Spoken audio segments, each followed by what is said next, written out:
ton cas sur Africa numéro 1 et demi. Tu es malade depuis le dé où tu as piqué la vie. Tu souffres le camerouniste aigu. C'est une maladie de luxe tropicale. Bitch, tu es qui là, tu traites des dessus. Je pense que tu trouves un bon docteur. N'hésite pas à aller chez les pygmées. Ils ont pas des secrets du bonheur. Tu fais quoi ici en ville, dans la saleté? Tu vas encore faire trop de niago aujourd'hui dans la saleté. Ouais, c'est la malchance. Ici, le débordement de Bourbon fait son homme à aucune parade de l'inconfiance. On ne balaye pas chez nous, on me balaye chez eux. On est fiers d'être bambou dans la saleté. Oh yeah, c'est comme ça et c'est bien nous, les Camerounais de là. On critique tout le quad et on survit dans la peur. Dès le réveil, on est nerveux. Et quand ça va mal, on dit seulement que c'est la faute à Babia. J'ai très mal rêvé, c'est la faute à Babia. J'ai battu des mentales, c'est la faute à Babia. Mon gars me vient mal, c'est la faute à Babia. C'est la faute à Babia, c'est la faute à Babia. Ce n'est plus la sorcellerie, c'est la faute à Babia. C'est la sorcellerie et la faute à Babia. Je me réveille de bonne humeur, c'est la faute à Babia. C'est la faute à Babia, c'est la faute à Babia. Quand tes potes te disent que tu vas épouser une famille léguée, tu vas voir comment la famille va te faire manger le feu. Espèce de chien vert qui n'a ni la rage, ni courage, ni garage. On t'a dit que tu es ici en bon voyage, tu ne fais pas le farotage. Comment ton cas est grave, tu sors du school et c'est ton oncle qui te explique comme ça là. Il te dit tu es quoi, tu es seulement toi. Sur nous de la piste, faire quelque chose pour toi. C'est ça le Cameroun, pays en chantier, beaucoup de peuple. Chacun vient avec sa part de haine. On passe par le tribalisme, les complexes de supériorité, la jalousie, la peur de l'autre et la facilité. Le milieu de l'art est plein de petits montous. Donne-leur un peu de pouvoir et ils te traitent comme un gougou. Nerveux dès le matin, frère, ne me parle pas de balayer mon bras trop bon, n'a qu'à le faire. Tu ne fais que dormir, c'est la faute à Babia. Tu ne fais que mentir, c'est la faute à Babia. Jusqu'à quand on va dire, c'est la faute à Babia. C'est la faute à Babia, c'est la faute à Babia. Tu abandonnes tes moulins, c'est la faute à Babia. Tu t'enjailles avec les gars, c'est la faute à Babia. Tu fais ça et tu dis quoi, c'est la faute à Babia. C'est la faute à Babia, c'est la faute à Babia. Dans ta vie d'homme, tu n'appelles pas Paul Biya. Tu ne penses même pas à Paul Biya. Tu progresses Paul Biya. Si tu vis ton jackpot la linge là, tu ne vas même pas prendre Paul Biya. Mais dès que le marché est dur, c'est la faute à Babia. Tu chivates tes amis sûrs, c'est la faute à Babia. Toi-même là, tu aimes les gens, tu te crois intelligent. Ton marabout impuissant, c'est la faute à Babia. Appelez le pasteur, c'est la faute à Babia. On qui prie sur mon salaire, c'est la faute à Babia. C'est la faute à Babia. Tanga te touche mal, c'est la faute à Babia. Tu ne fais même pas le sport. Tu me dis que ton record. C'est la faute à Babia. Ton verre de pain se baisse, c'est la faute à Babia. Ton ex-copain te baisse, c'est la faute à Babia. le mariage te blesse, c'est la faute à Babia. tes petites fesses te stressent, c'est la faute à Babia. Ton pistache s'écrase mal, c'est la faute à Babia. Tes enfants te parlent mal, c'est la faute à Babia. Le reste c'est sale, c'est la faute à Babia. C'est la faute à Babia, c'est la faute à Babia. Mes amis, Babia c'est aussi l'enfant de quelqu'un. Il va finir par go un beau jour, tranquillement avec la volonté et la grâce de Dieu. Ce n'est pas ça qui va tout changer par magie. Chacun de nous doit changer, aimer son prochain, balayer devant chez lui. Remercions le Seigneur de nous faire comprendre que nous sommes tous dirigeants du Cameroun. Chaque chef de famille, chaque mère, chaque enfant dirige le Cameroun quelque part à son niveau. Que Dieu bénisse notre beau pays, le Cameroun, terre de nos ancêtres. J'ai parlé.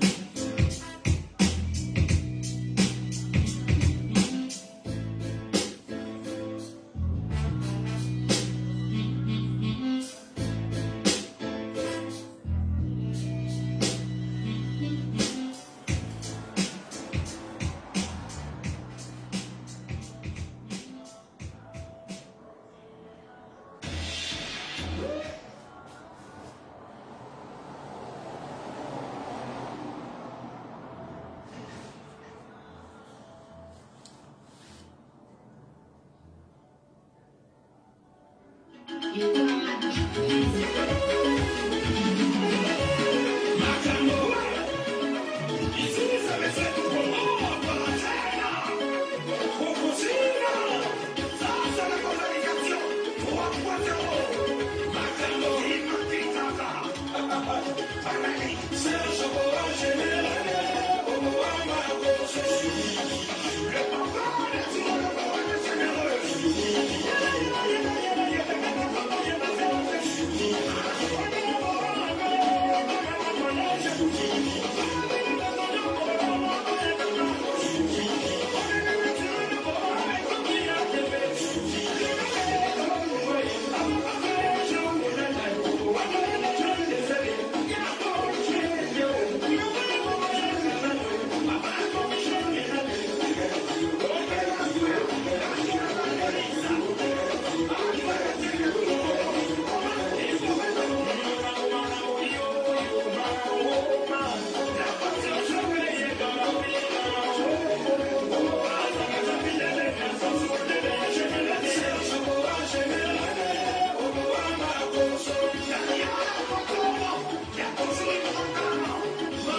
Bonsoir tout le monde.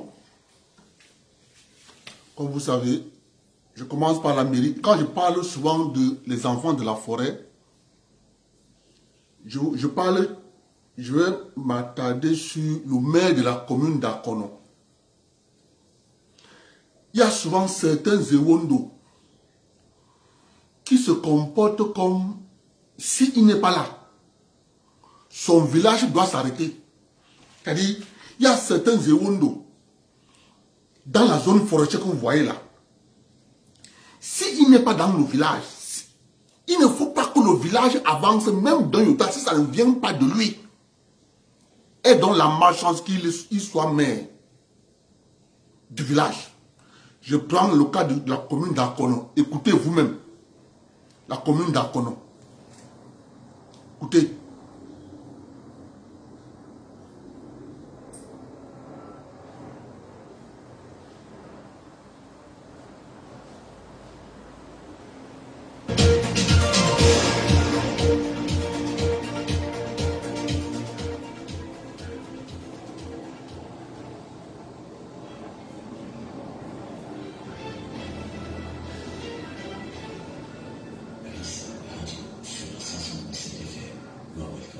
L'édito politique comme chaque matin.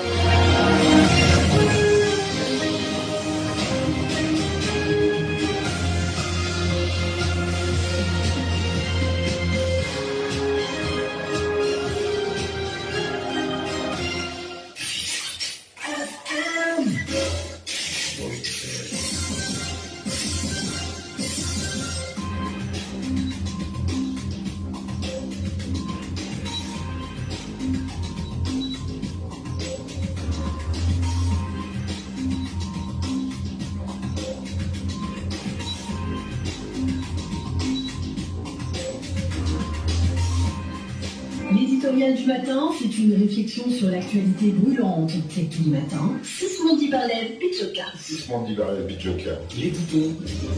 Madame, Monsieur, chers auditeurs, bonjour. Bonjour à tous.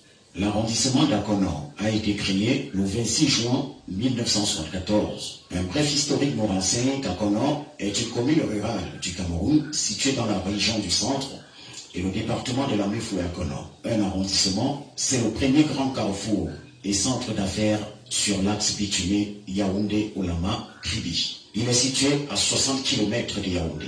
La Mefoué-Akono est un département situé dans la région du centre au Cameroun. Son chef-lieu est Ngoumou. Le département est issu de la division de l'ancien département de la Mefou, transformé en Mefou et Afamba, et Mefou et Akono, en 1995. Et en plus, quelques dates ne nous feraient pas du mal.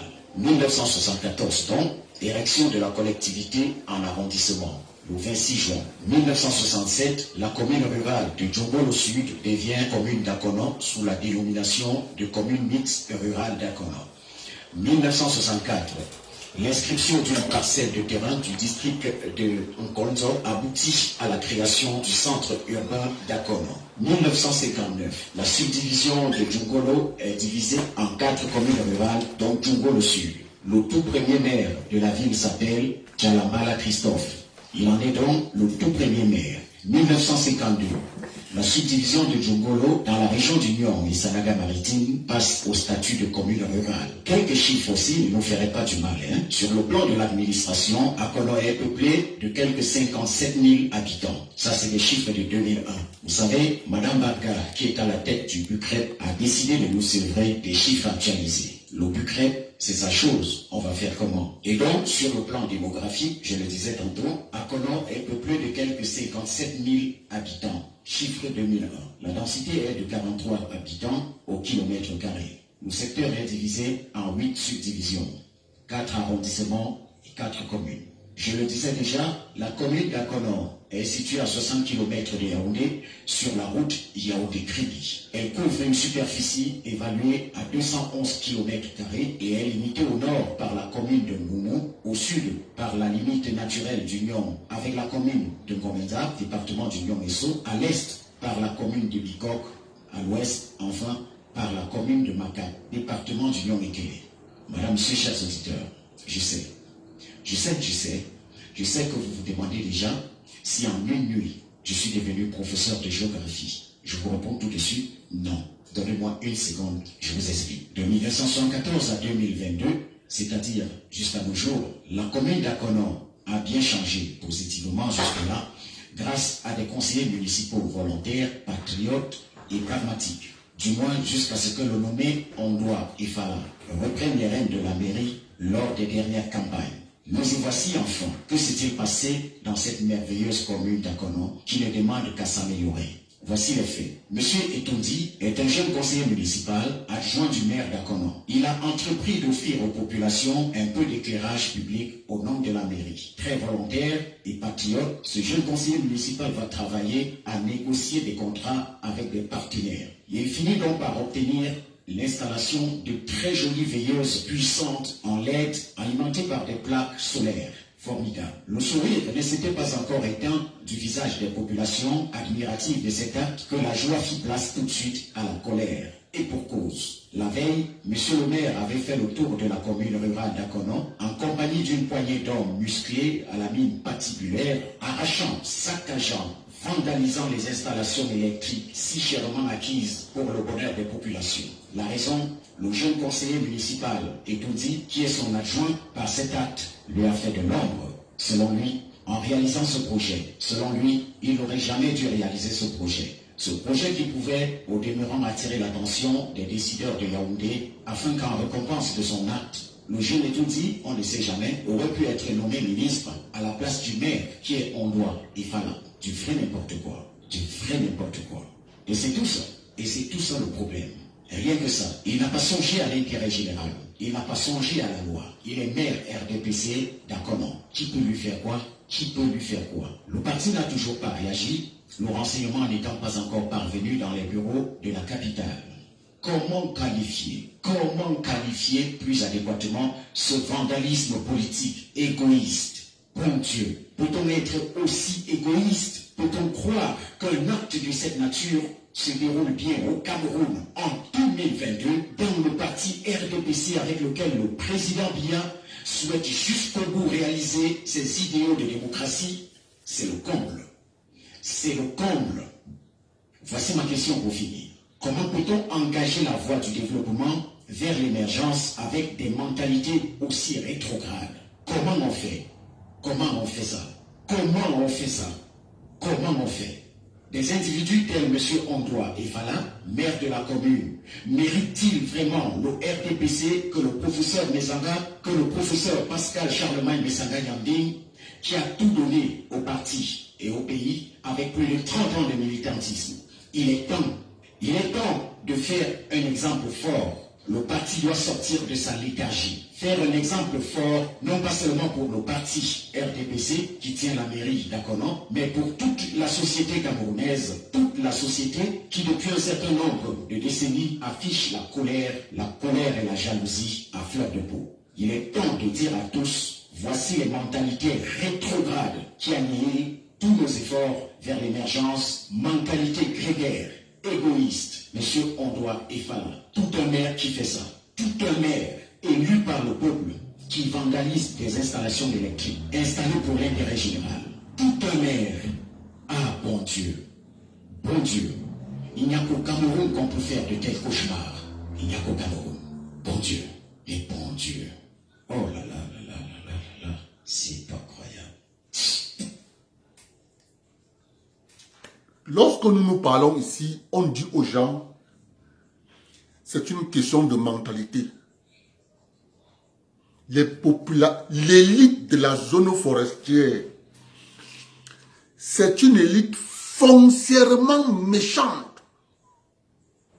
Je dis bien, c'est une élite méchante. Comment vous imaginez qu'un maire d'une commune d'arrondissement, son adjoint négocie via les partenariats, obtient l'éclairage public via des panneaux solaires, il installe dans certains quartiers d'Akono. Le maire dit qu'il veut lui faire de l'ombre. Il veut prendre sa place. je veux comprendre. Ce maire-là, il défend les intérêts de la population ou bien ses intérêts à lui. Je vous parle toujours ici, papa. Il ne s'agit que d'intérêt. Point. Personne ne vous aime. Personne ne vous aime. Tant que les populations de la zone forestière vont continuer à penser que l'élite de cette zone forestière pourra leur défendre le moment venu. Je continue de vous dire, regardez ce qui se passe à l'international.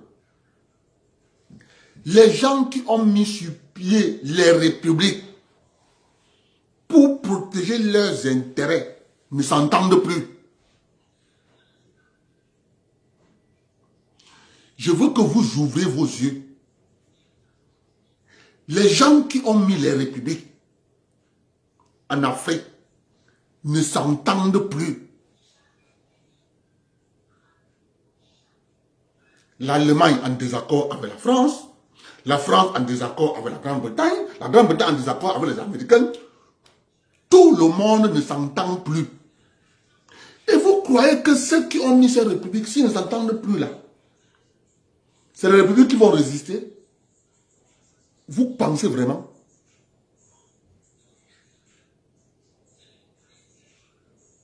Vous croyez vraiment que c'est les républiques qui vont résister?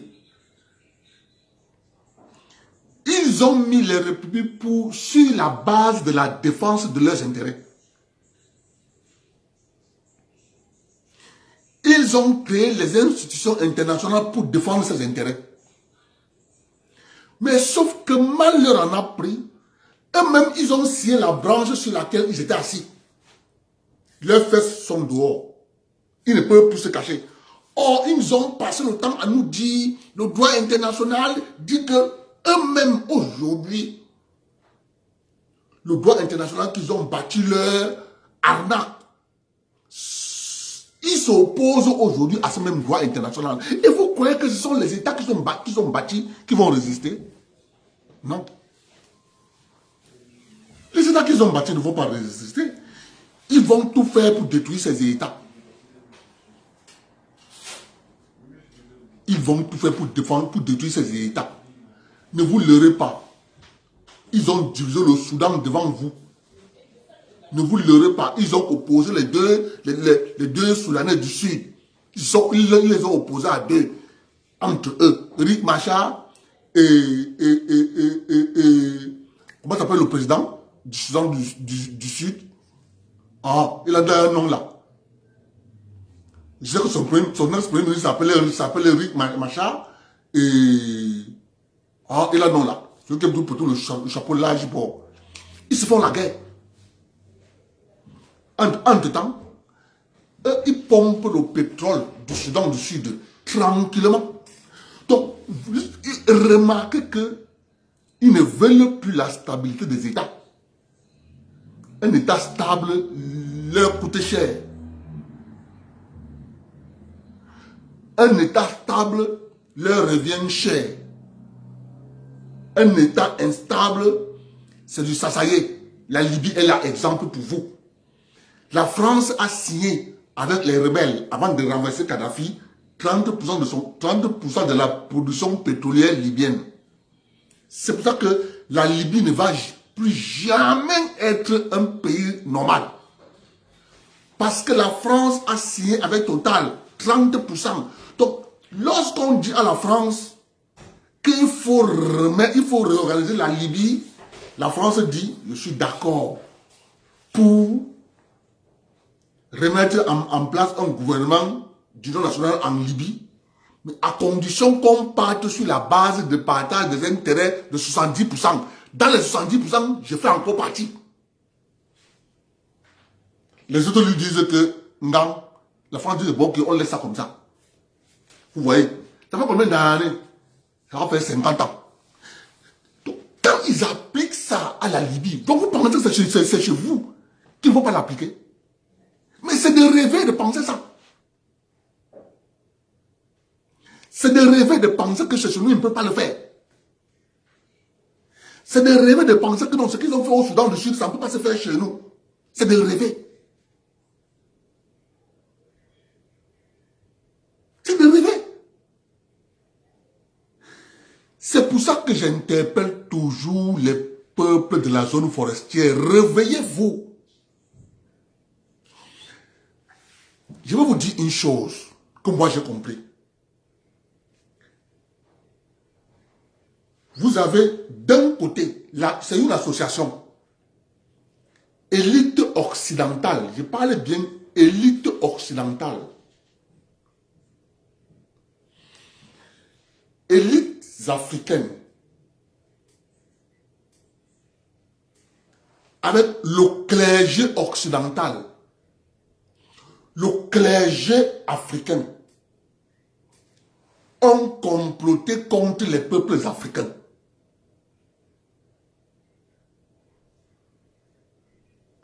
Parce que toute l'élite africaine refuse de remettre en question cette histoire que vous voyez. Toute l'élite. Ils se plaisent à vivre sur le dos de leurs concitoyens.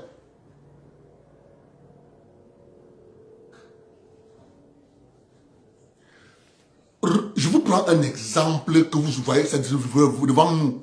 Regardez le Cameroun. Le Cameroun est le premier pays africain. Je dis bien le premier pays africain. C'est le Cameroun qui a créé ce qu'on appelle le Bayamselam international.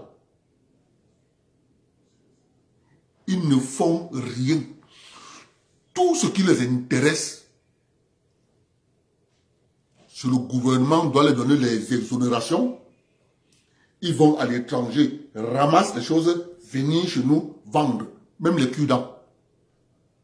Lorsqu'on leur dit, mettez les entreprises qui fabriquent les cul-dents, ils disent qu'ils ne peuvent pas aller à l'encontre des intérêts de leurs partenaires occidentaux. Résultat de course, c'est bien comme ça de continuer à faire le bail sur l'international. Sur le dos du petit.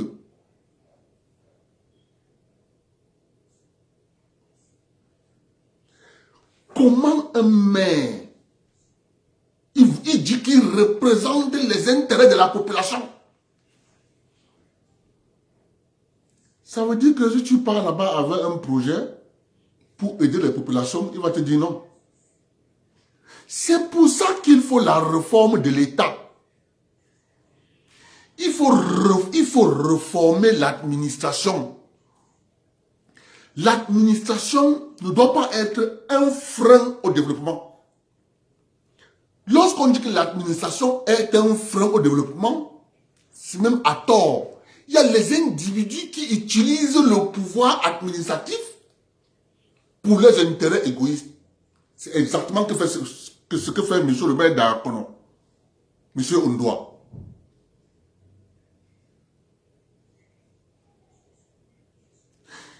Il faut absolument redonner le pouvoir aux autorités traditionnelles.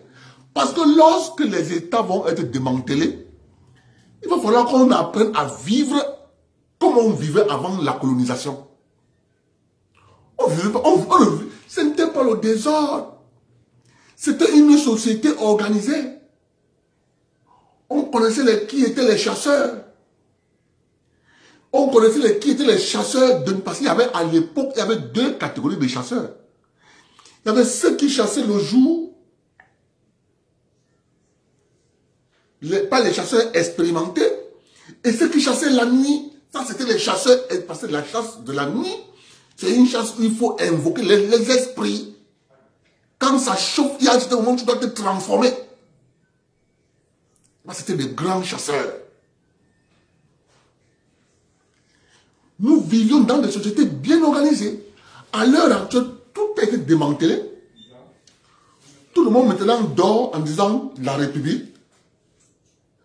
Or, c'est ça que je continue de dire. Et je répète.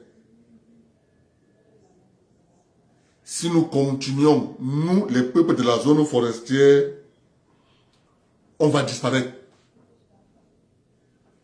nous allons disparaître.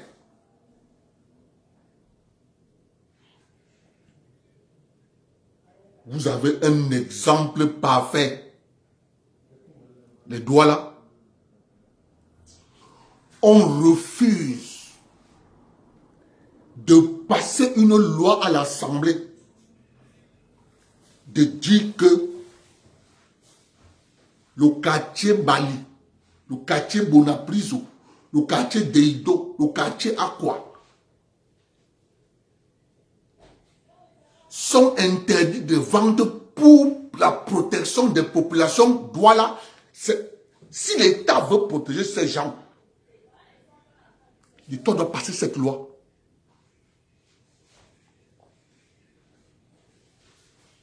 Pour la protection des Douala. L'État refuse. Parce que l'État fait ce qu'on appelle petit à petit. Ne perdez jamais d'esprit et de vue que le canton Bonanjo, comme vous voyez là, ils habitaient là le plateau Jos. On les a chassés. Quand Rudolf Douala Mangabé rentre de l'Allemagne, il commence à contester. Les Allemands mettent une croix qu'aucun indigène ne pourra plus aller étudier le droit en Allemagne. Tous ceux qui sont allés étudier à l'époque là en Allemagne, on les a interdits de faire le droit. Parce que le droit a ouvert Rudolf Douala Mangabé les yeux, il est venu contester ce que les Allemands faisaient. Pendant toute cette période, aucun noir n'a pu faire le coup de droit en Allemagne. Donc, je continue de dire que il faut que nous nous réveillons, qu'on ne vous trompe pas. Les Mveleux, on connaît la famille riante chez les Mveleux. Les Étones, on connaît la famille, je dis bien la famille riante, pas la famille riante créée par le colon. Non. Je dis bien, pas la famille riante créée par le colon. Parce que la première des choses qu'ils ont fait, c'est qu'ils ont renversé les chefs, maintenant les chefs qu'eux, ils ont choisis.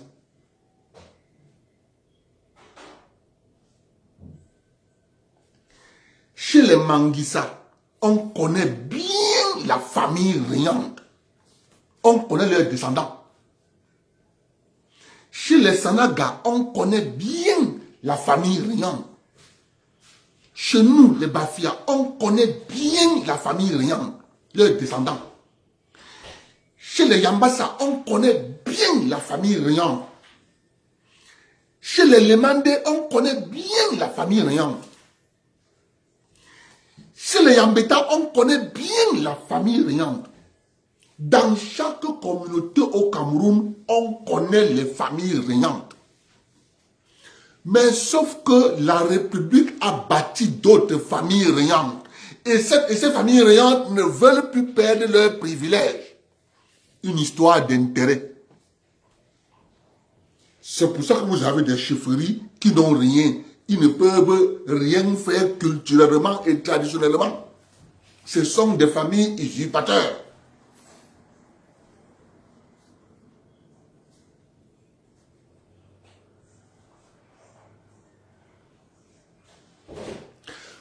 Parce que si nous continuons à nous comprendre comment on se comporte là, mon cher ami, on va disparaître.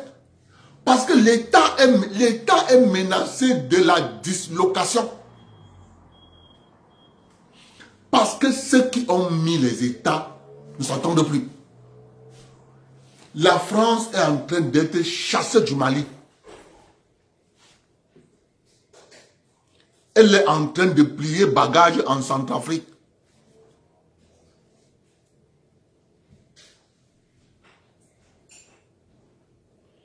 Ne croyez pas qu'elle part et rentre comme ça pour baisser les bras. Non. Il faut maintenant qu'elle change de tactique. il faut qu'elle change de tactique. C'est pour ça que les autres peuples européens disent on s'en fout. C'est toi qui as passé ton temps à vivre sur le dos de tes colonies. Elle a voulu embarquer l'Europe en Afrique. Les Européens l'ont dit, cache, que ça nous intéresse plus.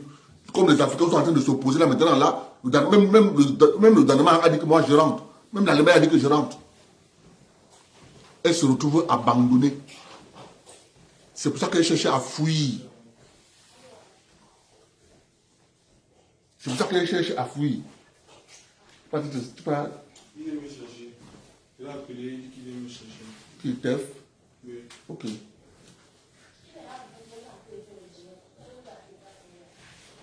Mais, oui, il fait encore jour, non? Quand on va jouer, Ben oui. 20h. 20h, il fait encore jour. Il a dit comme ça. Donc tu vas arriver à la fête, maintenant tu dois le premier. Arriver à la fête. Elle ne parle pas, elle ne fait pas de s'apprêter. Ok. Ouais. Il part à la fête à 23h. Il n'ouvre pas la boîte quand même. C'était juste une parenthèse. Ok. Donc, résultat de course, il faut que nous nous réveillons. Tu pars au sud Cameroun, les Mabéa, les Mabéa, les Ngumba, les Ntumu, les Boulou, les Mvaï, tous ces groupes, il y a la famille Réan, on connaît. Mais il y a des usurpateurs et des usurpatrices qui sont installés, qui eux sucent l'État. Mais comme je vous jure, ça va arriver. Lorsque les créateurs ne sont plus d'accord, ça infecte la périphérie. Mes chers frères et sœurs, soyons objectifs, regardons droit. Lorsque tu veux tracer un cercle, si la pointe sèche de ton compas est mobile, ton cercle sera comme ça. Parce que la pointe sèche n'est pas statique. Elle bouge. Si la pointe sèche de ton compas bouge, ton cercle ne sera pas rectiligne. Ce ne sera pas une ligne bien circulaire. C'est ça qu'il est question. Papa. Or, la pointe sèche de nos républiques, c'est le créateur des républiques. Ça veut dire l'Occident. Or, nos républiques étaient basées sur la communauté. C'est pour ça qu'en Afrique, ils ont développé ce qu'on appelle les fractales. La science des fractales. Si on a conçu une première maison, toutes les maisons seront pareilles. On va juste les dupliquer. C'est ça qui a développé la science des fractales en Afrique. Quand tu montes au nord Cameroun, les maisons sont circulaires, les unes après les autres. C'est ça qu'on appelle les fractales. Et dans chaque communauté, avec sa manière de construire. Quand tu venais dans la zone forestière, c'était la boue et les pailles. Quand tu montais dans le septentrion, tu avais les pailles du mil et la boue. Quand tu allais dans la zone de montagne, tu avais la terre. Donc, mes chers frères, nous sommes en train de s'amuser en comptant sur l'élite. L'élite est apatride. Elle pense à vous lorsqu'elle veut venir vous exploiter. N'oubliez jamais ce que l'élite nous a fait avec le cacao. N'oubliez jamais. Parce que si vous oubliez, ils vont vous refaire la même chose.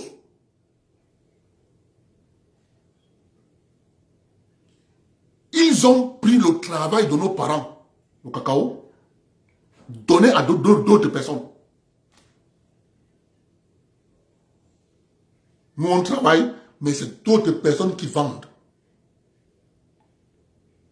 Nous ne pouvons pas travailler et vendre.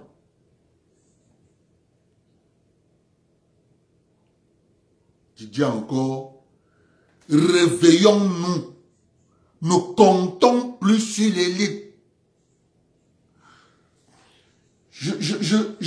je continue de dire, je vois les publications sur Facebook, on encourage l'élite de la zone forestière qui construit les écoles. C'est bien de construire les écoles, les universités, tout ça c'est bien. Construisez tout ce qui est technologique. Je vois plus qu'on est en train de faire un institut supérieur d'administration et de management. On n'a pas besoin de ça. On a besoin d'instituts supérieurs de technologie. Ce sont les métiers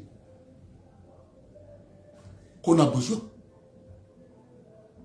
Les métiers qu'on a besoin, s'il vous plaît.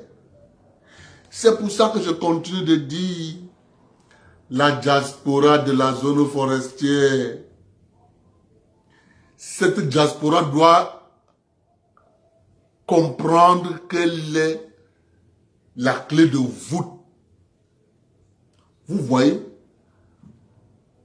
quand un jeune étant au pays trouve un financement avec ses partenaires, il fait ce qu'il a fait là. Une élite détruite. Il faut qu'on... J'ai toujours dit que notre malheur, c'est parce que nous faisons trop confiance à notre élite. Si vous oubliez un seul instant que l'élite de l'Ouest a mis en esclavage la jeunesse de l'Ouest,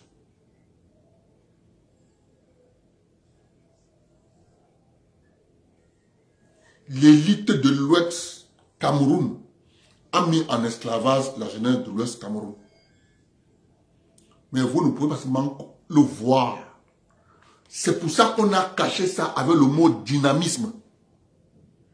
Quand tu prends au Cameroun, tu prends les quincailleries.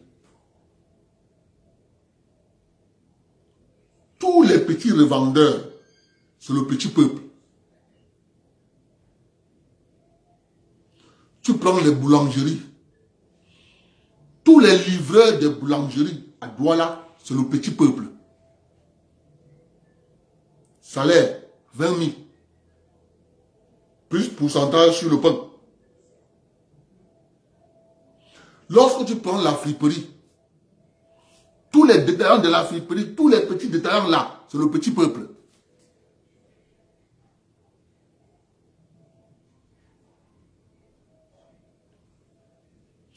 C'est pour ça qu'il faut une prise de conscience des peuples de la zone forestière. Que c'est à eux et eux seuls de défendre leurs intérêts. Aucune élite ne viendra défendre leurs intérêts. J'ai fini avec ça. Maintenant, je vais parler de l'Africa Foot. Une fois de plus, le président de la Fédération camerounaise de football est en train de redonner au football camerounais ses lettres de noblesse. Mais vous voyez bien que depuis 13 ans, depuis 13 ans, vous voyez bien que tous ces gens qui bavardaient, qui luttaient, je suis beau, plus que toi, tu es beau, tu n'es pas beau, tu n'es pas ceci, ne partez pas à l'Africa Foot pour sauver le football camerounais. C'est la différence entre quelqu'un qui fait un métier. Moi, là où vous me voyez là, j'adore l'outillage mécanique. Lorsque vous voyez un maçon, le maçon chez lui a toujours un coffret de son matériel, d'outils de travail. Il adore. Le maçon adore. Tu le vois, ils ont toujours leur sac à construire les maisons. Ils ont les sacs et ça coûte cher. Il met sa ceinture, il met son matériel, marteau, maître, tout ça. Il a son casque, tout. Le maçon est fier de son outillage de travail. Mais observez le comportement des gens qui étaient à la fédération. Ils n'avaient pas d'amour pour le foot. Tout ce qui les intéressait, comment vous allez me dire que mon frère était à la fédération camerounaise de football, nommé Tombi Aroko Sidiki. Il a eu le financement pour construire les stades Bafia, Sangbelimayanya. On a même commencé à construire. Dès qu'il n'était plus là, les travaux se sont arrêtés. Bon, pourquoi les travaux se sont arrêtés? Ça veut dire que l'argent est parti. Les gens n'avaient pas l'amour pour le football. Les gens avaient l'amour pour ce que ramenait le football. Ce sont les avatars de ça que vous voyez là, qu'on appelle Abdourahmane Baba, Gibaï Gatama, Ekwedem, et une autre bande de gens qui pullulent partout là. Dès que le TAS a dit que non, vraiment de Dieu, c'est un bon deal que Samuel Eto'o a fait, avec de s'entendre, avec des clubs amateurs, c'est un très bon deal. Wow, du coup, on nous a promis de communiquer. Wow, l'huissier de justice, les membres de l'Assemblée générale de 2021 sont opposés à Samuel Eto'o. On lui a fait une sommation. Donc, ce n'est pas le football que ces gens étaient là-bas pour dire. Ce n'est pas le football. Ils étaient là-bas pour leurs intérêts, comme je vous dis que tout tourne autour des intérêts. Point. Il n'y a plus rien. Il n'y a plus rien.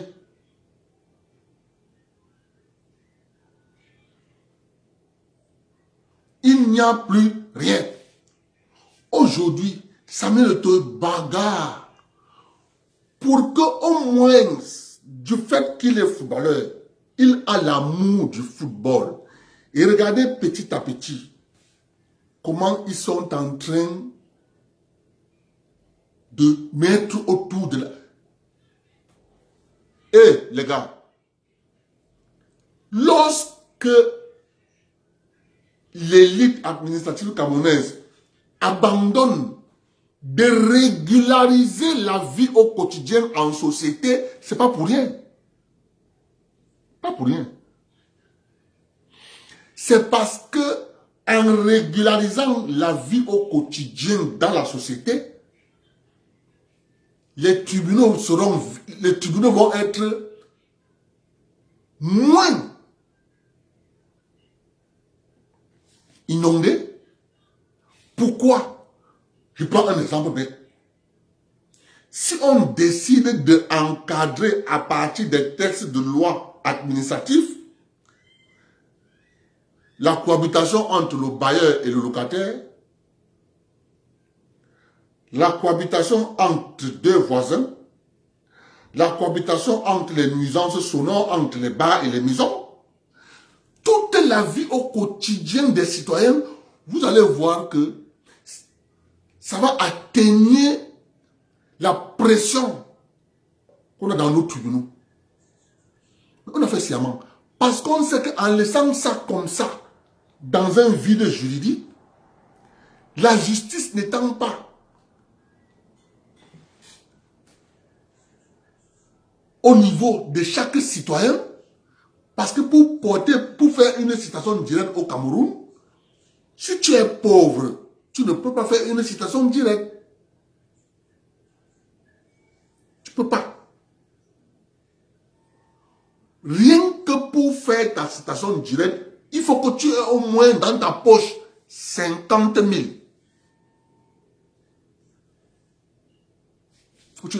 Donc, les gens, c'est sciemment que les gens font ça. C'est pour ça que les gens, pour distraire l'argent de la Fédération camerounaise de football, on a dit TAS. Ils sont chauds de conduire le Cameroun à 300 comités de normalisation sans avoir froid aux yeux. Ils se passent le dossier de père en fils et de fils en petit-fils.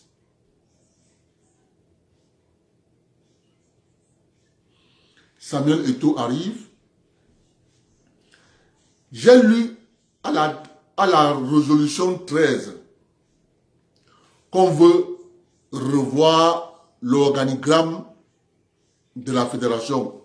Du coup, on prête déjà à Samuel Eto'o les intentions de passer le mandat du président de la Fédération camerounaise de football à 7 ans. Or, la Fédération camerounaise de football doit être alignée sur les textes de la FIFA. Parce que les élections dans les fédérations sont encadrées par les textes de la FIFA. Le président de la FIFA ne fait pas 7 ans. Donc le président à la fédération ne peut pas faire 7 ans. Donc du coup, on a habillé ça à Samuel Eto'o,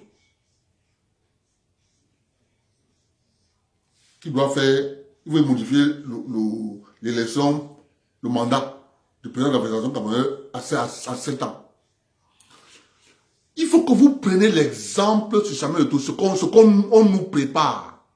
Voilà quelqu'un qui vient vous dire, je viens aider mon pays. On dit, pourquoi tu viens? Qui t'a dit que ton pays a besoin de toi? Laisse-nous comme nous sommes là, nous sommes bien. Mais Samuel Eto'o a la chance que le petit peuple, qui est comme le décapsuleur, parce que le petit peuple dit stop, tous ces gens fuient. Parce que le petit peuple a sa manière de résoudre les problèmes. Il décide d'aller chez chaque membre de la fédération qui fait le bordel là-bas. On le récupère. Parce que le petit peuple, quand il sort, on connaît bien ce qui va arriver. Blaise Compaoré en sait quelque chose. Ibeka au Mali en sait quelque chose. Parce que quand le petit peuple sort, il n'y a plus de frein.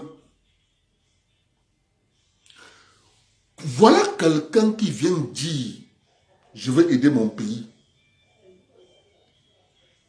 Je veux aider mon pays.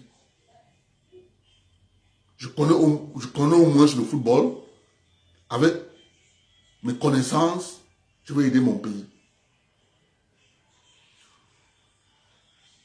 On ne cherche pas, ces gens ne cherchent pas à savoir. Comme il a signé avec un nouvel équipementier, qui fait que l'équipementier là nous donne beaucoup d'argent pour que on essaie de développer notre football à la base pour qu'on puisse vendre notre football à l'international. Ça ne les intéresse pas. Tout ce qui les intéresse, oh vraiment de Dieu, ça c'est la mafia ça, vraiment de Dieu, one is best, il a déjà fait quoi au football, vraiment de Dieu, ça c'est vraiment de Dieu, ça c'est les Panama Papers, ça c'est le blanchiment d'argent, vraiment de Dieu, et même ma chance, mon frère, c'est toujours le mauvais cœur comme ça. J'ai suivi l'autre à la télévision, Abdoulaye Ado. Il dit que lui, il a les prestations à la FECAFOOT, lui, il a eu des prestations, lui, il a les factures impayées là-bas. Tant que Samuel Eto'o est là-bas, il ne peut pas réclamer. Monsieur, si tu sais que tu as effectué un vrai travail à la FECAFOOT et que tu as les factures là-bas, papa, réclame ton argent. Mais comme tu es conscient que tu n'as jamais fait de prestations, c'est des prestations, va faire une facture pour vraiment. Tu vas faire une facture, tu déposes, je te donne l'argent. Monsieur Nkoumvondo a poursuivi ses droits. La fédération camerounaise a dit, monsieur Nkoumvondo, pour une sortie de crise, nous allons faire l'entente avec toi. Voilà un monsieur qui nous dit qu'il a les prestations avec la FECAFOOT, il ne peut pas demander ça tant que Eto'o est là. Si tu as travaillé, on va te payer. Mais si tu abandonnes en disant que c'est Eto'o qui est là-bas, je ne peux pas que Eto'o va te réclamer les justificatifs. Il demande les justificatifs à mon frère Tombi Aroko déjà. Tombi Aroko déjà se rend compte que l'affaire là, Manminga Azouedi, l'appétit vient en mangeant. Comme on commence déjà à lui demander de donner le contrat qu'il avait signé avec les gens qui devaient venir construire les stades, on voit bien comment Manga Ongene, la FECAFOOT a décidé de négocier avec lui parce que Manga Ongene a travaillé. Mais toi, tu viens nous dire Que non, comme c'est Eto qui est là-bas, je ne vais rien revendiquer. Tu n'as pas travaillé. Vous faites partie des gens qui ont ruiné la fédération camerounaise, M. Abdoulaye Ado. Manga Ongene a dit à la poursuivre la fédération camerounaise, Eto a dit, on cherche un moyen pour faire asseoir notre père. On lui dit, voilà papa, ce qu'on va te payer. C'est comme ça qu'on fait pas, que nous sommes en famille. Toi, tu me dis que tu vas travailler, j'ai des prestations. Tu as presté quoi? Tu as écrit le droit là-bas. C'est le droit que tu as écrit là-bas. On t'a payé. On a des prestations. Apprenez qu'une fédération doit être quelque chose qui génère de l'argent. Les gens se sont habitués à ce que, quand on dit fédération, l'État doit donner de l'argent, il se partage. Si les Lions se qualifient pour le mondial, allez, ils viennent tomber sur ça, ils se partagent. C'est quoi cette affaire? Non. Tout le peuple camerounais est derrière Samuel Eto'o. Et nous sommes fiers de lui. Fiers. Parce que ce monsieur, il est venu sauver le foot camerounais. En sauvant le foot camerounais, c'est la première fois au Cameroun qu'un président de la Fédération camerounaise de football prend les présidents de club, amène à la Coupe du Monde pour qu'ils puissent négocier avec les Qataris. Que moi je vous amène, je vous donne l'opportunité de rassembler des Qataris qui adorent le foot. Ils pourront faire des conventions avec vous. Comme ça, vous allez prendre vos joueurs, les envoyer là-bas en signant des contrats.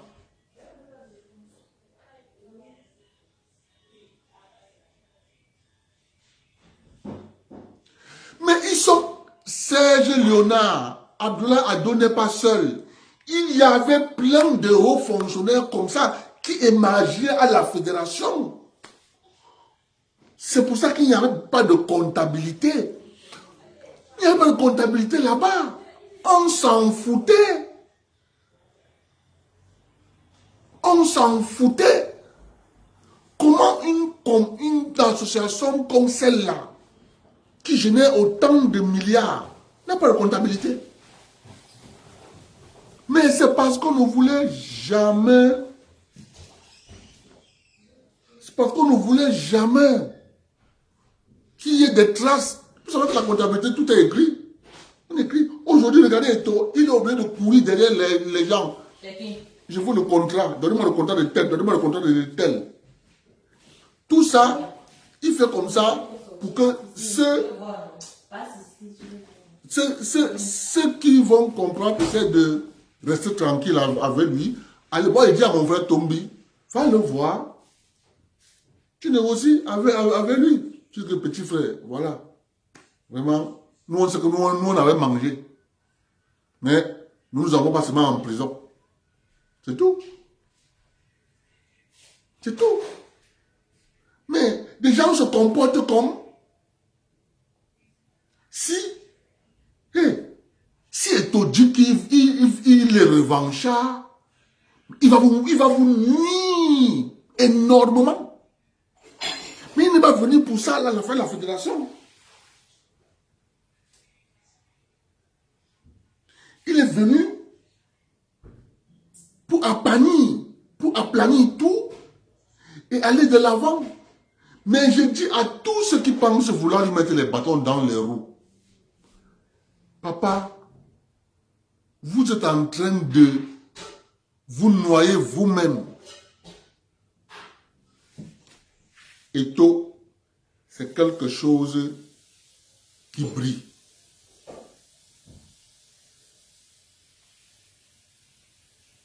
Quelque chose qui brille.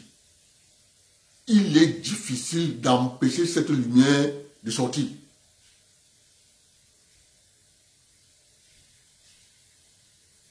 C'est difficile. Nous, on dit seulement, allez voir votre petit frère, dites-lui que, voilà, vraiment, on a mangé, voilà. Il n'est pas venu pour faire la chasse aux sorcières. C'est ça qu'ils préfèrent négocier avec les gens pour que les gens, chacun reste tranquille, mais qu'on avance avec le foot camerounais, que les anciennes habitudes, les gens arrêtent à faire ça.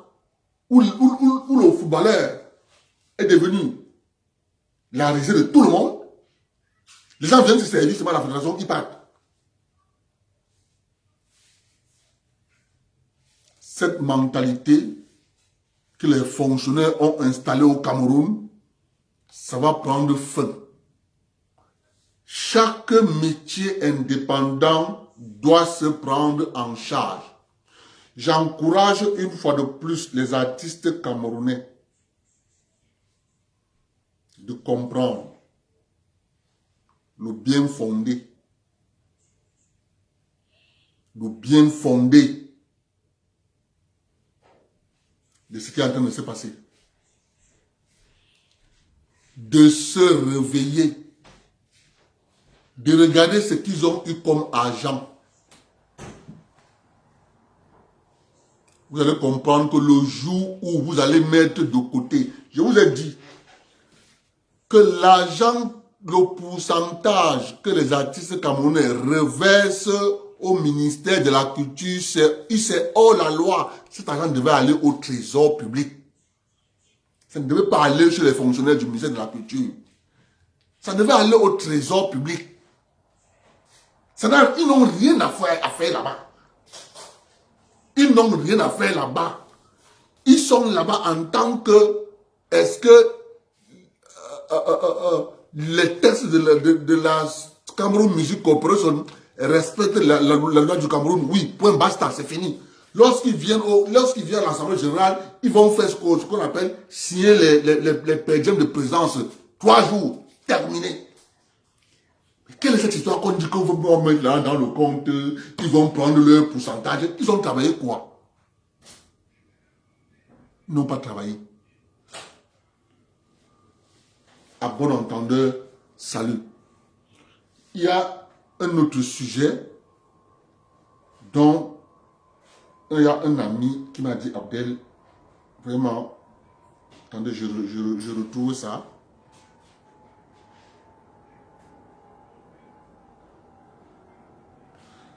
Voilà.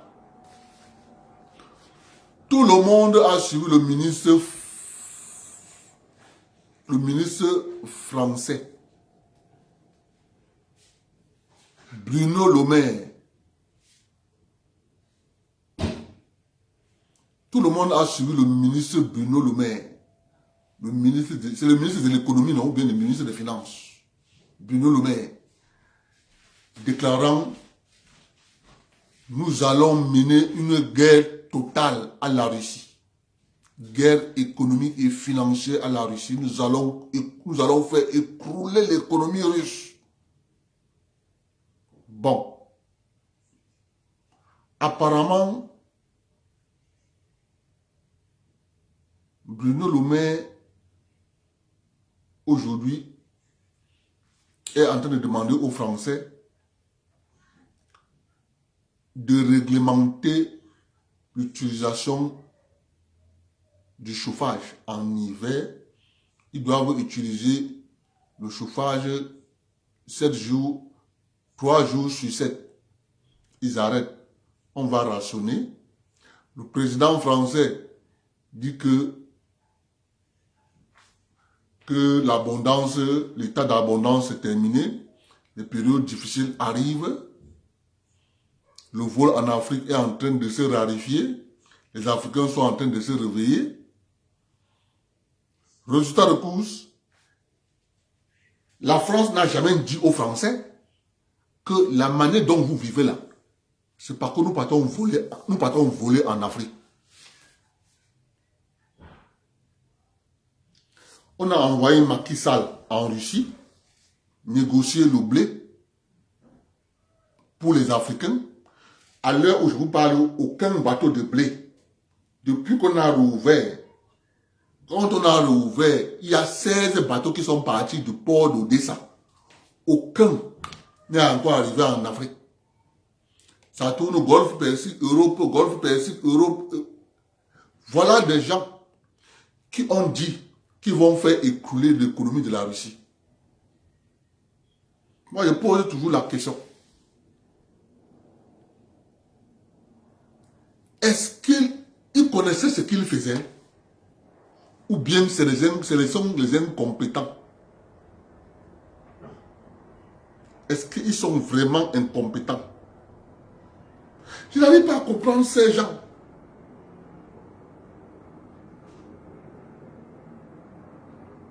Je ne vais pas comprendre. Je ne vais pas comprendre. Vous déclarez une guerre économique et financière à un pays qui ne vous a rien fait.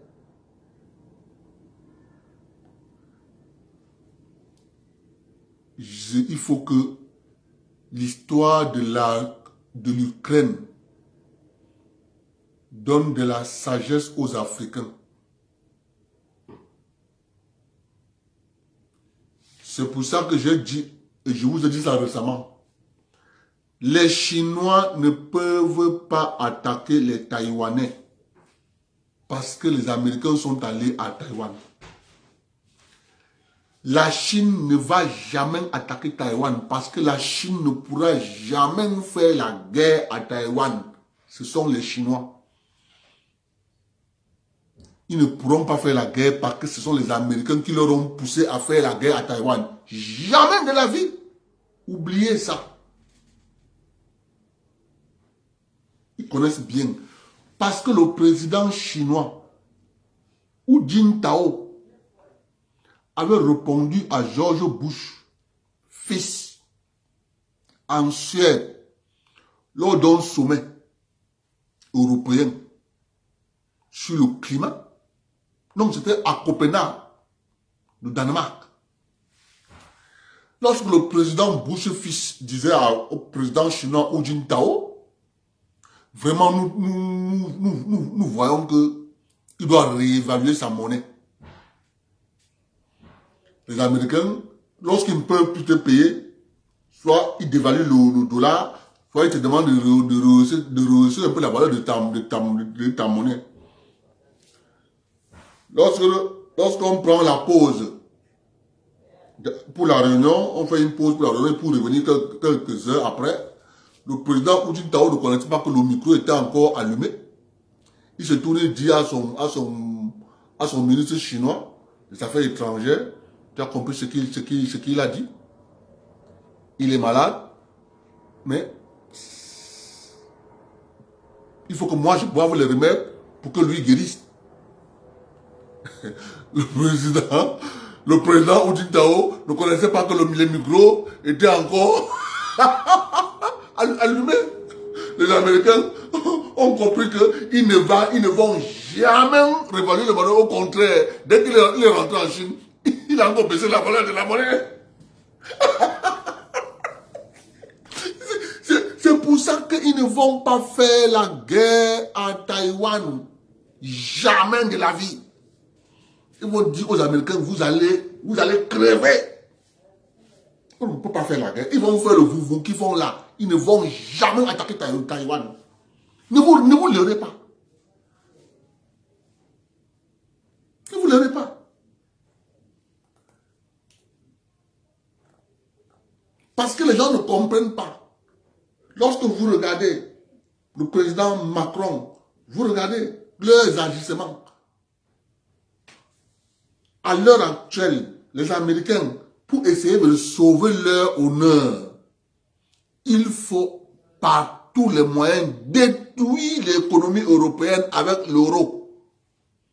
Parce que la seule monnaie à l'heure actuelle qui gêne les Américains à l'international, parce que l'arrivée de l'euro a fait en sorte qu'on a commencé à commercer en même temps avec l'euro et le dollar. Du coup, les Américains ont perdu le privilège de vendre tout en dollars. Il y avait d'autres commerces qu'on faisait en euros. Donc, avec la guerre qu'il faut qu'ils mènent à la Chine, ils se rendent compte que si l'euro continue à exister, on ne pourra pas s'en sortir. Il faut d'abord détruire. C'est pour ça qu'ils sont décidés à mettre l'euro à genoux. Et pour le faire, ils ont créé dans chaque pays européen France, Espagne, Italie, Portugal, Belgique, Pays-Bas,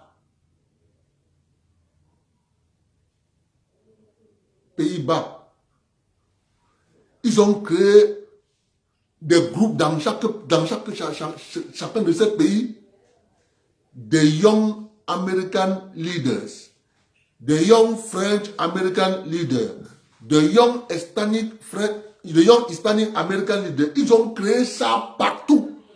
Et c'est ces groupes créés par la CIA qui ont pris le pouvoir dans tous les pays européens là. Ils marchent, ils sont au garde-à-bout. Dès que la CIA dit à gauche, Macron tourne à gauche, il ne réfléchit pas. Il tourne à gauche, il ne réfléchit pas. Puisque les pères fondateurs de l'Union européenne, qui sont M. Schuman et son colistier là, c'était les agents de la CIA. Le financement leur venait de la CIA. C'est pour ça que M. De Gaulle ne voulait pas entendre parler de ça. Il disait que Schuman et le français, si. Il y a un autre là, un français, il a un nom là. Ah, il y a un français là qui tombe. Il dit que c'est les gens de la CIA. Donc, tous ces pays, les dirigeants sont tenus par la barbichette, par les... par la CIA. Dès que... Voilà comment ça marche. Ils te coptent, lorsqu'ils te coptent d'abord. Pas Tali. Pas Tali. Il y a un autre là. Ils sont deux. Il y a deux. Il y a Robert, il y a Schuman et un autre français là. Ils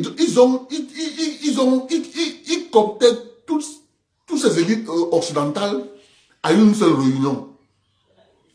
La première réunion, c'est la réunion qu'on appelle la trilatérale. Lorsqu'on te convoque à la trilatérale, pas Strauss-Kahn, pas Jacques Delors, il y a un autre. Il y a un autre. Jean Monnet, il s'appelait Jean Monnet. Robert Schuman et Jean Monnet, les deux. C'est eux qui ont, puisque le dossier de l'Europe unie là, c'était un dossier du nazi Hitler. C'est ça que les Américains, lorsqu'ils sont venus en Europe, ils ont récupéré le dossier de Hitler là. Ils sont allés avec les Schuman aux États-Unis, on les a recyclés, on les a lavé le cerveau, on les a dit, bon, maintenant, vous allez travailler pour nous. Le projet de Hitler là, vous allez maintenant l'appliquer pour nous. En France, il y avait Robert, il y avait Jean Monnet, et en Allemagne, il y avait Schuman. C'est les deux là qu'on a recyclés pour mettre le projet de Hitler là, mais sous le contrôle des États-Unis d'Amérique, puisque l'Allemagne est une colonie américaine.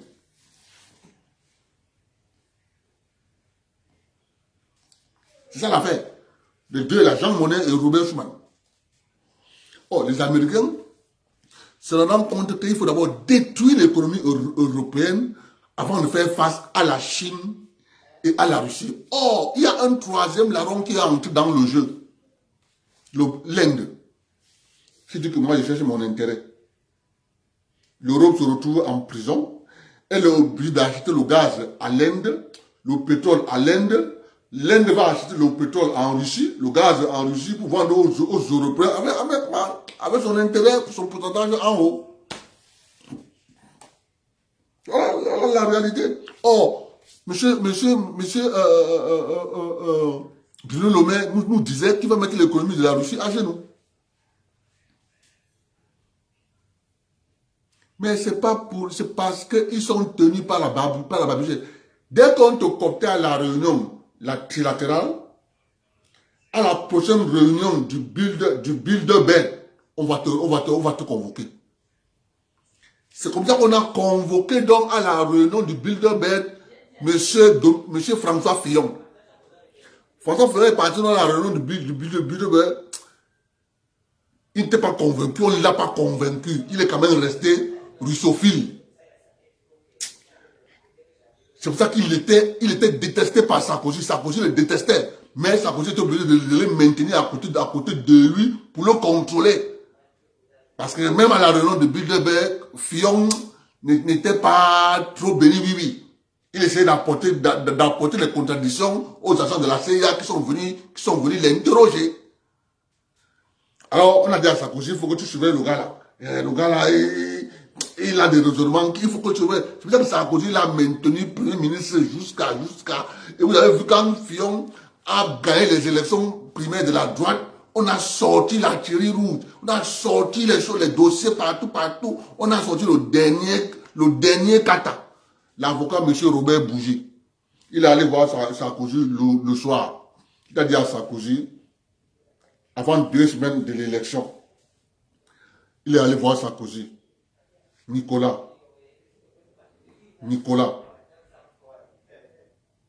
tu m'as fait confiance et je viens te dire, Fillon ne sera jamais président de la République. Nicolas Sarkozy lui dit, mais tu vas faire comment, Robert? Tu n'es pas en train de voir ce qui est en train de se passer? Sarkozy, Robert Bougie se tourne et lui dit, tu sais quand même que mon père a travaillé avec Jacques Faucard. Je te donne ma parole. S'il est président de la République, je rentre au Liban. Fillon volait sur les nuages. Un temps de mouvement, on a sorti affaire de veste. Robert Bougie est venu à la télévision. Je lui ai donné 2 cadeaux. Je lui ai donné 2 vestes coûtant tant. Gars, du coup, la justice française est tombée sur lui. On a vu que le dossier de sa femme, on a vu que les emplois fictifs, ça allait faire comment on appelle ça? On appelle ça quoi? Ça allait être un dossier qui allait les rattraper certains élus devant. On a dit que non, affaire d'emploi fictif de sa femme, là, nous on fait souvent ça. Ça peut se retourner contre nous. On a donc laissé le dossier de sa femme. On est tombé sur le dossier de Robert Bougie avec les vestes. Ça allait faire effet boule de neige. Merci Dieu donné. Ça allait faire effet boule de neige. Ça allait rattraper d'autres élus. Non, le dossier là, si vous poussez tout le dossier là, il va verser tout le monde dehors. Donc, il faut changer. Robert Bougie a sorti l'affaire des vestes. Ça a mis Fillon KO. Et comme Fillon était membre de Gazprom, parce qu'il était russophile, pour lui disait il faut négocier avec les Russes. On a éteint Fillon en France. On a dit que bon, ok, c'est bon comme ça. Moi, il a fallu qu'il se retire de la politique. Donc là, en Europe, là, il n'y a personne. Tu vas en Espagne, tout ça.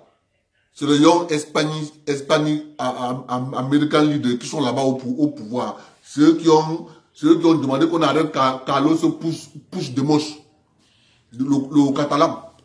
Parce que les États-Unis d'Amérique ont dit l'Espagne ne pourra jamais être divisée tant qu'il y a la base de l'OTAN là-bas. Celui qui va tenter d'arrêter le vide.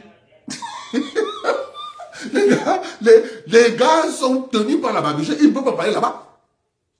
Ils ne peuvent pas. L'Europe est sous colonisation américaine. Il n'y a pas moyen. Ils font exactement ce qu'on fait là-bas. Tu peux parler là-bas. Tous les hommes politiques sont là-bas tenus par la laisse. Il n'y a aucun qui échappe à la CIA. Aucun homme politique en Europe. Dans tous les pays européens qui restent là. Il y a juste l'exception avec les pays de l'Europe de l'Est. C'est pour ça que vous voyez bien que l'Europe de l'Est, ils font ce qu'ils veulent. La Pologne, au sein de l'Union européenne, parfois même le veto. La Hongrie, même le veto. Même la Bulgarie. Là-bas, il y a les éléments libres. À l'Europe, les pays de l'Europe de l'Est, là, ils ne sont pas trop bénis avec les Américains. Quand l'Union européenne dit quelque chose, tant que les pays de l'Europe de l'Est, là, qui sont dans l'Union européenne, ne trouvent pas leur compte, ils vont dire que niet. Dès que l'Union européenne a dit qu'il faut que chaque pays diminue sa consommation de 15%, les pays de l'Europe de l'Est ont dit que papa, c'est pour vous là-bas. La Hongrie est partie payer le gaz pour 15 ans encore. Ce que l'Europe dit là, c'est pour l'Europe. Moi, je regarde mes intérêts. Si maintenant ne sont pas dedans, je ne vous suis pas. Pareil avec la Pologne, pareil avec la Bulgarie, c'est comme ça. C'est ça qu'il est question. Donc moi je dis, il faut, que lorsque ça se passe comme ça en Europe, nous, pays africains, on doit être vigilants. De ne pas faire l'erreur. C'est pour ça que nous avons soutenu le président Biya. Parce que eux, ils viendront d'abord nous mettre en difficulté. Ils déstabilisent. Comme ils ont voulu déstabiliser le Mali. Tout ça, c'est la prémisse de la redistribution des cadres à l'international. Et qui aura un effet direct dans les pays, dans les colonies. C'est pour ça que je vous avais dit qu'on va refaire les colonies. On va encore éclater les colonies. C'est ça la vérité. C'est la vérité. Donc il faut que nous soyons vigilants. Bonne soirée à vous tous. On se prend demain.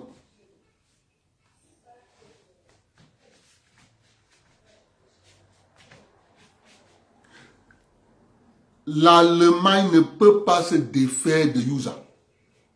Jamais. Jamais de la vie. Je ne sais pas comment on insulte le chancelier allemand, Olaf Scholz. On l'insulte. Il va faire quoi? Il faut bien savoir que le plus grand marché allemand, c'est les États-Unis. Oui. Je crois que BMW, on le vend plus où? Mercedes, on le vend plus où? Il ne faut pas voir les choses là comme ça. Hein. C'est une colonie allemande, une colonie américaine, l'Allemagne. Bonne soirée. On se prend demain.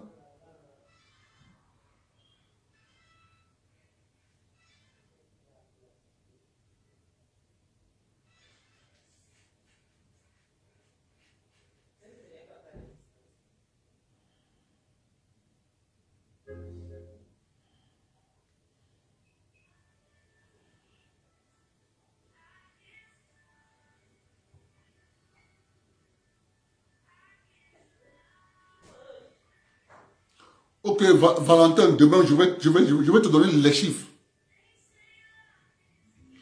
La Chine avec l'Allemagne, c'est je t'ouvre mon marché, tu viens mettre les usines chez moi. C'est la condition. Or, avec les États-Unis, tu peux venir vendre chez moi. Il faut que tu fasses bien la différence entre je prends ta technologie, tu viens t'installer chez moi et tu peux fabriquer en Allemagne et venir vendre chez moi. Gars, ça donne les devises à l'Allemagne.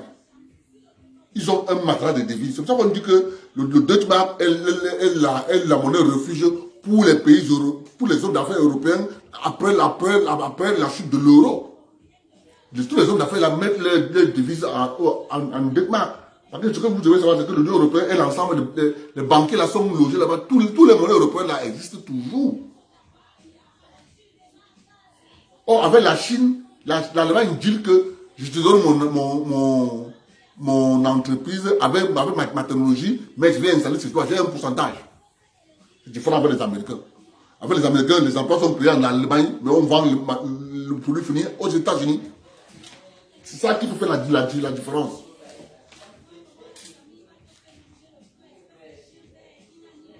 Bonne soirée.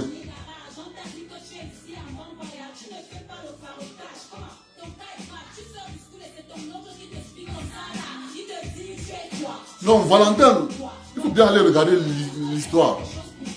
Il faut bien regarder l'histoire.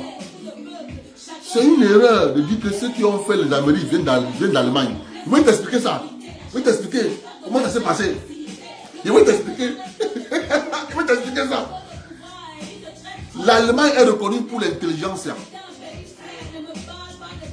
Mais ceux qui ont parti des États-Unis d'Amérique, il y avait une partie des Écossais, des Anglais, des Irlandais. Voilà les trois groupes là.